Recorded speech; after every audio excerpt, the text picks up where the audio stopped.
जय हिंद प्यारे बच्चा लोग, कैसे हो आप सभी। आई होप आप सभी बहुत अच्छे होंगे। आप सभी के लिए मैं लेकर आया हूँ इस वीडियो में सैनिक school class 6 mock number 9 Hindi Hindi के क्वेश्चंस लेकर आया हूँ। मोस्ट प्रॉबल जहाँ तक मुझे लगता है सारे क्वेश्चन आपके ऐसे ही एग्जाम में आएंगे, मोस्ट प्रोबेबल। ठीक है ना, अब गारंटी नहीं देता कि भाई हाँ यहाँ से आएंगे, बट हाँ पैटर्न आपका बिल्कुल सेम रहने वाला है। तो चलिए अपने फटाफट से आंसर को जरा चेक कर लीजिए। पहला था वो गद्यांश दिया गया, निम्नलिखित गद्यांश पढ़े और फिर इससे संबंधित प्रश्नों के उत्तर दे। योग और ध्यान हमारे शरीर और मानसिक स्वास्थ्य के लिए अत्यधिक लाभकारी है। ठीक है ना, योग हमारे शरीर को लचीला और मजबूत बनाता है, वहीं ध्यान हमारे मन को शांत और संतुलित रखता है। योग और ध्यान नियमित रूप से करने से तनाव, चिंता और अवसाद जैसी मानसिक समस्याओं से मुक्ति मिलती है। यह आत्मनियंत्रण और आत्म स्वीकृति को भी बढ़ावा देता है। प्राचीन भारतीय परंपरा में योग और ध्यान को महत्वपूर्ण स्थान दिया गया है और आज यह विश्व भर में लोकप्रिय हो गया है। चाहे कोई भी उम्र हो, हर व्यक्ति को योग और ध्यान का अभ्यास करना चाहिए ताकि वह शारीरिक और मानसिक रूप से स्वस्थ रह सके। आपसे पूरा ये गद्यांश लिखा गया है। अब इस गद्यांश के बेस पे हम क्वेश्चंस को फटाफट से सॉल्व करेंगे। फर्स्ट क्वेश्चन आपका, योग और ध्यान किसके लिए लाभकारी है? केवल शारीरिक स्वास्थ्य के लिए, केवल मानसिक स्वास्थ्य के लिए, शारीरिक और मानसिक दोनों स्वास्थ्य के लिए? जी बिल्कुल, इसका जो करेक्ट आंसर रहेगा वो ये रहेगा आपका, शारीरिक और मानसिक दोनों स्वास्थ्य के लिए आपका योग और ध्यान इंपॉर्टेंट रहता है। चलो आगे चले। आगे क्वेश्चन नंबर नेक्स्ट आपका है यहाँ पर, योग का क्या लाभ है? योग का क्या लाभ है? यह शरीर को कमजोर बनाता है। बिल्कुल गलत है यार, ऐसे कैसे हो सकता है? योग क्या शरीर को कमजोर बनाता है क्या? नहीं। एंड इसके बाद देखिए, यह शरीर को लचीला और मजबूत बनाता है। जी बिल्कुल, यह शरीर को लचीला बनाता है और मजबूत बनाता है। यह केवल वजन बढ़ाता है, गलत है। यह मन को विचलित करता है, बिल्कुल गलत है। तो ऑप्शन नंबर बी इसका बिल्कुल करेक्ट आंसर रहने वाला है। चलिए आगे करेंगे क्वेश्चन नंबर नेक्स्ट आपका, ध्यान का मुख्य लाभ क्या? ध्यान का मुख्य लाभ क्या? मन को शांत और संतुलित करना, मन को अधिक चिंतित करना, गलत बात है ये तो भाई। मन को कमजोर बनाना, बिल्कुल गलत बात है। मन को विचलित करना, गलत बात है। मन को शांत और संतुलित करना ध्यान का मुख्य लाभ है। योग और ध्यान से किन समस्याओं से मुक्ति मिलती है? केवल शारीरिक बीमारियों से, केवल मानसिक समस्याओं से, तनाव, चिंता और अवसाद जैसी मानसिक समस्याओं से। तो ये बिल्कुल करेक्ट रहेगा, है ना। तनाव भी, चिंता भी, अवसाद जैसी मानसिक समस्याओं से हमें योग और ध्यान से हमें मुक्ति मिलती है। चलो आगे चले। इसके बाद क्वेश्चन नंबर नेक्स्ट आपका है यहाँ पर, योग और ध्यान का अभ्यास किसे करना चाहिए? योग का ध्यान का अभ्यास किसे करना चाहिए आपको ये बताना है। तो सिंपल सी बात है, केवल युवा लोगों को नहीं, केवल बुजुर्गों को नहीं, दोनों को करना चाहिए। हर एक व्यक्ति को, चाहे वो कोई भी उम्र हो, किसी भी उम्र का हो, हर एक आदमी को योग और ध्यान करना चाहिए। लिपि का शाब्दिक अर्थ क्या है? लिपि का शाब्दिक अर्थ क्या है आपको बताना है। देखना, चित्रित करना, पढ़ना, सुनना। नहीं, जो ऑप्शन बी है वो करेक्ट आंसर होगा, चित्रित करना। चित्रित करना, मैंने लिखा है ना चित्रित, है लिपि लिखा है, का ये लिपि है। कैसे? अगर मैं काल बोलता हूं का, तो लिखूं कैसे? तो लिखने के लिए कौन बताता है? तो आपकी जो लिपि है, लिपि ही चित्रित करना सिखाता है, कैसे उसको लिखा जाएगा। समझे बात को? चलो आगे चले भाई। ज्ञ संयुक्त व्यंजन किसके योग से बना है? देखो ये ज्ञ संयुक्त व्यंजन है, ये आपका जौ और यो से मिलकर के बना है ना। जौ और यो से मिलकर बनता है आपका ज्ञ। ठीक है। श्रौ भी क्या है आपका? शौ और रौ से मिलकर क्या बनता है? श्रौ बनता है। तो ये आपके 4 संयुक्त व्यंजन है। आपको बताना है कौन कौन से 4 संयुक्त व्यंजन है। मैं आपको बता रहा हूँ 4 संयुक्त व्यंजन है। अक्षौ भी संयुक्त व्यंजन है, और त्रौ भी संयुक्त व्यंजन है, और श्रौ भी संयुक्त व्यंजन है, और ज्ञ तो है ही। खैर 4 संयुक्त व्यंजन है। न्यून में संधि विच्छेद करो। न्यून में तो आपको ये हो नहीं सकता, पड़ा हुआ है ना, न्यून हो नहीं सकता, गलत है, ये गलत है, ये गलत है। तो नी धन ऊन से मिलकर के बनता है न्यून। क्या बनता है? नी धन ऊन से मिलकर के बनता है न्यून। समझे बात को? तो न्यून का संधि विच्छेद आपका ऑप्शन नंबर जो ए है वो इसका करेक्ट आंसर रहने वाला है। ऑप्शन नंबर ए इसका करेक्ट आंसर रहेगा, नी धन ऊन। चलिए आगे चले। इसके बाद क्वेश्चन नंबर नेक्स्ट आपका है यहाँ पर हमारे पास आज का, सांस का तत्सम है। सांस क्या है? तद्भव है। आपको मैंने बताया तद्भव और तत्सम बताया था मैंने। तद्भव, तत्सम, देशज और विदेशज। अगर आपको याद हो, देशज एवं विदेशज बताई थी चीजें आपको, देशज एवं विदेशज। याद है आपको? तो आपको बताना है सांस का तत्सम क्या होगा। सांस का सांस होगा क्या, आत्मा होगा, गलत, क्योंकि सांस तद्भव रूप है, लेकिन आस नहीं, श्वास होता है। श्वास क्या होता है? श्वास। श्वास होगा ऑप्शन नंबर जो डी है वो इसका करेक्ट रहने वाला है, ऑप्शन नंबर डी। ठीक है, आगे चलो। समास कहते हैं, अब देखो दो वर्णों के मेल को तो आप कहोगे क्या? वर्णमाला। वर्णमाला नहीं, हाँ वर्णमाला नहीं, सॉरी, संधि कहोगे। वर्णमाला नहीं कहोगे, संधि। संधि क्या होता है? दो वर्णों का मेल होता है। अब बात आती है दो शब्दों के मेल को क्या कहा जाता है? दो शब्दों के मेल को समास कहा जाता है।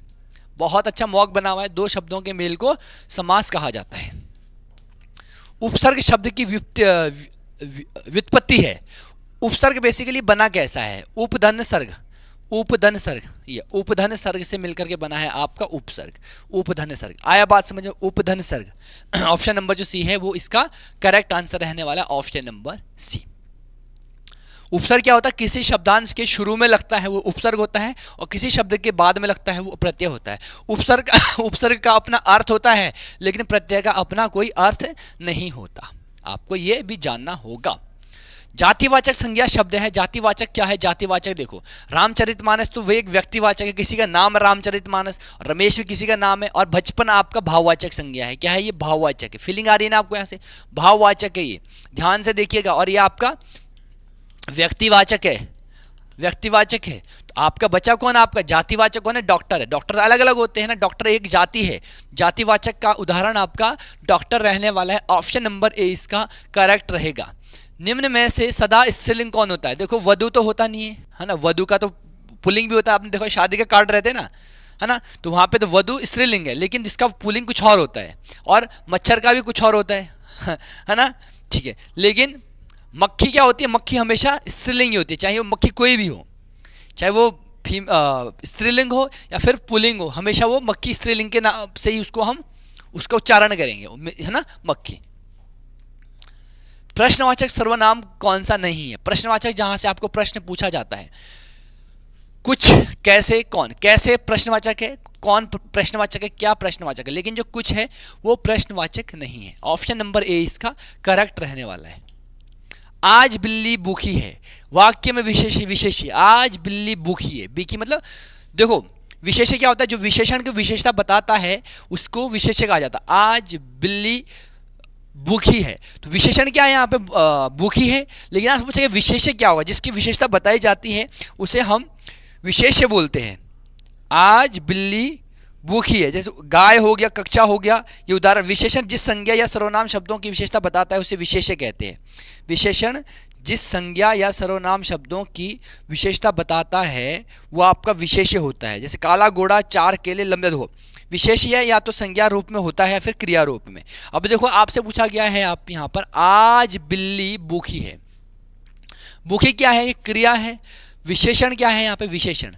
विशेषण क्या है? भूखी। अब देखो बेसिकली जो होना चाहिए ना यहाँ पे संज्ञा रूप होगा ना, संज्ञा रूप क्या होता है? बिल्ली। तो बिल्ली इसका करेक्ट आंसर होगा, बिल्ली, है ना। विशेष्य ही तो संज्ञा रूप होता है, जिसकी विशेषता बताई जाती है वो आपका, हाँ, वो आपका विशेष्य होता है, ठीक है ना। अंकु स्कूल जाता है, वाक्य में कौन सा काल है? अंकु स्कूल जाता है। स्कूल जाता है तो वर्तमान काल होगा, क्योंकि अभी की बात हो रही है ना। बहुत अच्छा क्वेश्चन है, अभी की बात हो रही थी, वर्तमान काल होगा, वर्तमान काल, वर्तमान काल, ठीक है। अभी की बात। सरोज का पर्यायवाची है, फूल होगा, स्त्री होगा, आम होगा, कमल होगा, तो ये तो हो नहीं सकते भाई। जो सरोज का पर्यायवाची होता है वो कमल होता है। क्या होता है? सरोज का पर्यायवाची, सरोज का पर्यायवाची कमल होगा। और भी कमल के बहुत सारे, पंकज सुना होगा, नीरज सुना है, पंकज, नीरज, अंबुज, पंकज इंपॉर्टेंट है, पंकज, नीरज, अंबुज, ये इंपॉर्टेंट पर्यायवाची शब्द है जो आपको याद रखना है, अंबुज, ठीक है, अंबुज। ऑप्शन डी इसका करेक्ट आंसर है। चलो आगे चलें भाई। इसके बाद जिसके पास कुछ भी ना हो, जिसके पास कुछ भी नहीं होता उसको गरीब नहीं बोलते बेटा हम, दरिद्र भी नहीं बोलते, विनीत भी नहीं, उसको बोलते हैं अंकीचन। जिसके पास कुछ नहीं होता उसे कहा जाता है अंकीचन। रात में जागने वाला, रात में जागने वाला क्या होता है आपका? रातचर गलत, रात्रि नहीं, रात्रिवास रातवासी नहीं, निशाचर को कहते हैं, जो निशाचर होता है रात में जो जागना वाला होता है उसे कहा जाता है निशाचर। क्या बोलते हैं? निशाचर। निम्न में से कौन फूल का समानार्थी नहीं है? निम्न में से कौन फूल का समानार्थी नहीं है? निम्न में से कौन फूल का समानार्थी नहीं है? फूल का समानार्थी तो पुष्पित है, प्रसून भी है ना, फूल का पर्यायवाची नहीं है। समानार्थी मतलब पर्यायवाची जो फूल का नहीं है। आपसे पूछेगा फूल का ना, फूल का देखो यहाँ पर पुष्प है, प्रसून है और सरोज भी है, मंजरी भी है ना। मंजरी नहीं है, सॉरी मंजरी नहीं होगा बेटा, मंजरी नहीं होगा। हाँ, और एक एग्जाम्पल है सुमन होता तो सुमन ठीक था। तो आपसे पूछा गया है यहाँ पर फूल का, ये पुष्प होता है, प्रसून होता है, सरोज होता है और इसके साथ सुमन भी होता है ना फूल का। तो ऑप्शन डी इसका करेक्ट आंसर है। एक का विलोम शब्द क्या होगा? एक का क्या होगा? एक का विलोम शब्द दो नहीं होता, बहुत नहीं होता, अधिक नहीं होता, अनेक होता है। एक का विलोम क्या होता है? अनेक होता है। ऑप्शन नंबर डी इसका करेक्ट आंसर है। निम्नलिखित प्रश्नों में से उपयुक्त शब्द का चयन करते हुए वाक्य निर्माण करो। माता जी को प्रणाम, माता जी को प्रणाम। चलो ऑप्शन डी। चोली दामन का साथ, चोली दामन का साथ होता है जिसकी बहुत ज्यादा गहरी दोस्ती होती है, उसे कहा जाता है चोली दामन का साथ। समझे?